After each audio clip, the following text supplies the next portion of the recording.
आज के युग में कहा जाता है लड़की लड़का एक बराबर है। अच्छा बताओ, एक बराबर हैं? बोलो, हैं? ना एक बराबर कभी थे, ना एक बराबर कभी हैं, ना एक बराबर कभी हो सकते हैं। किसी के कहने से क्या है? स्त्री और पुरुष एक बराबर कभी नहीं हो सकते। अच्छा, दोनों में बड़ा कौन है? स्त्री और पुरुष में कौन बड़ा है? बताओ, कौन बड़ा है? हाँ, स्त्री और पुरुष कभी बराबर इसलिए नहीं हो सकते क्योंकि स्त्री सदा से बड़ी रही है, तो बड़ी छोटे से बराबरी कैसे करेगी? पुरुष को 2 नंबर पर रखा गया है, स्त्री को 1 नंबर पर। देख लो, इतिहास उठाओ। सीता राम पहले कौन है? राम जी दूसरे नंबर पर हैं। गौरी शंकर पहले नंबर पर है स्त्री, शंकर जी। लक्ष्मी नारायण हो गए। राधे श्याम,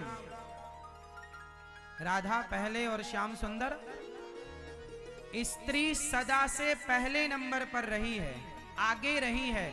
इसलिए हमारे यहाँ लड़की जन्म ले तो उसे देवी कहा जाता है। अरे लक्ष्मी का जन्म हो गया घर में कहा जाए। इसलिए नारी श्रेष्ठ थी, श्रेष्ठ है और श्रेष्ठ रहेगी। अब कुछ लोग कहते हैं बराबर है, बराबर हो ही नहीं सकती। नारी सदा श्रेष्ठ थी। अच्छा, नारी के कितने स्वरूप होते हैं? माता दुर्गा जी के हाथ कितने हैं? कितने? ये मैया कह रही है 9। तुम कहां के नहीं आई है? 9 ना? कितने हाथ होते हैं? अष्टभुजाधारी। दुर्गा मैया के 8 हाथ इसलिए होते हैं क्योंकि नारी के रूप 4 होते हैं। स्त्रियों के कितने रूप होते हैं? कौन कौन से? मां, बोलो मां, बहन, बेटी और पत्नी। मां, बहन, बेटी, कितने हो गए? 4 हो गए। इसलिए दुर्गा मैया के हाथ कितने हैं? 8। क्योंकि एक स्त्री एक समय पर 4 काम करती है। पति को भी संभालती है, पुत्र को भी संभालती है, सास ससुर को भी संभालती है और गृहस्थी भी संभालती है। 4 को एक साथ संभालती तो 8 भुजाधारी हर स्त्री है।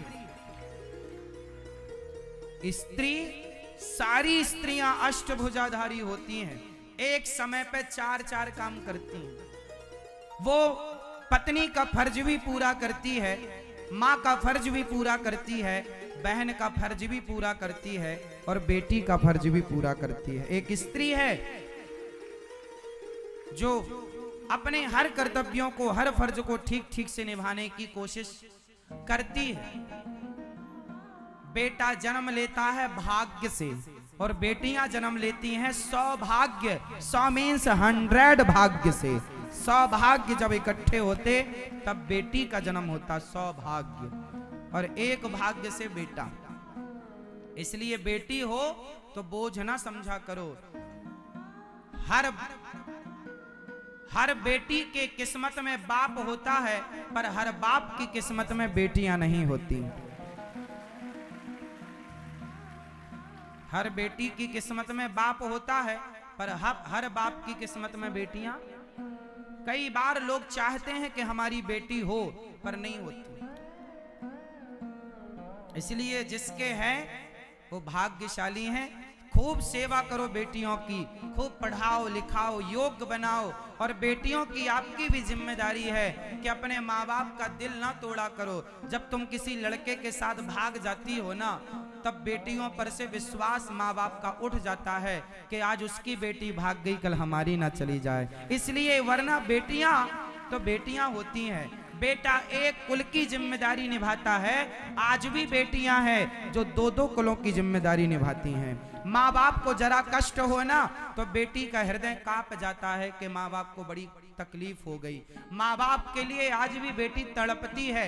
बेटों का क्या, बाप का दिल तोड़ देते हैं, पर बेटी लाख बार सोचेगी दिल तोड़ने के लिए। कुछ बेटियां समाज में ऐसी हैं जो माँ बाप की छाती पर खंजर मारकर किसी दो कौड़ी के लड़के के साथ भाग जाती हैं। समाज में ऐसी लड़कियां भी हैं, पर ऐसी लड़कियां भी हैं जो आज भी दोनों कुलों को लेकर चल रही हैं, दोनों कुलों का गौरव है, सम्मान बढ़ा रही है। इसलिए बेटा एक कुल को तारता है, बेटियां दो कुल को तारती हैं। आज भी हमारे शास्त्रों में यह बात लिखी है कि गया जी में यदि किसी का बेटा नहीं है तो बेटी अपने माँ बाप का श्राद्ध पिंडदान कर सकती है, सिर्फ गया जी में बेटियां करती। बेटा नहीं है तो बेटी कर सकती है माँ बाप का श्राद्ध, तर्पण, पिंडदान, सिर्फ गया जी में। तो ये बेटियां, इसलिए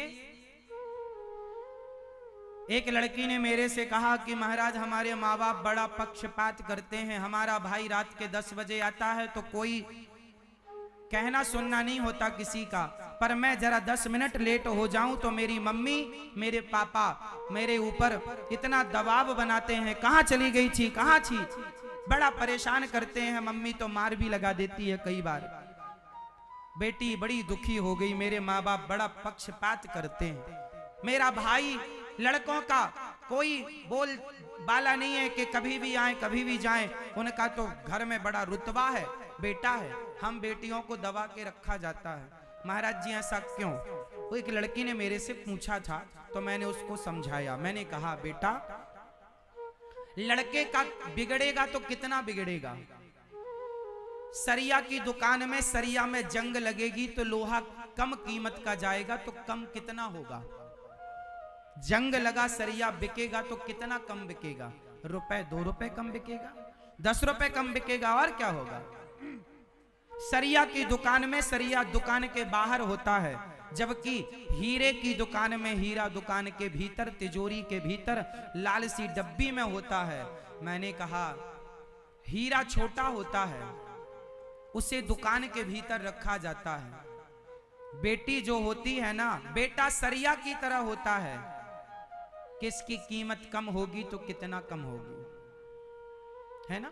पर एक बार यदि हीरा टूट गया, एक बार हीरा चटक गया तो समाप्त हो गया, कोई कीमत नहीं मिलेगी उसकी। बेटी वो हीरा है जो दोनों कुलों को तारने वाली है। इसलिए माँ बाप तुम्हें संभाल के अंदर घर में रखते हैं, क्योंकि तुम बाहर का सामान हो ही नहीं, तुम तो भीतर की अमानत हो।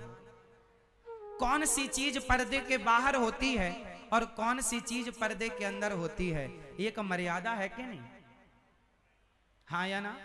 हमारा शरीर देखो, हम लोग कपड़ा पहनते हैं तो हमारे शरीर के कुछ अंग कपड़ों के अंदर होते हैं, पर शरीर के कुछ अंग कपड़ों के बाहर होते हैं। जैसे नाक, जैसे नाक कौन ढकता, कान, आंख, मुंह, ये कौन ढकता, हाथ बाहर होते हैं।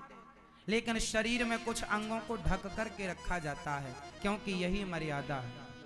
बेटी को ढक के रखा जाता है, यही मर्यादा है।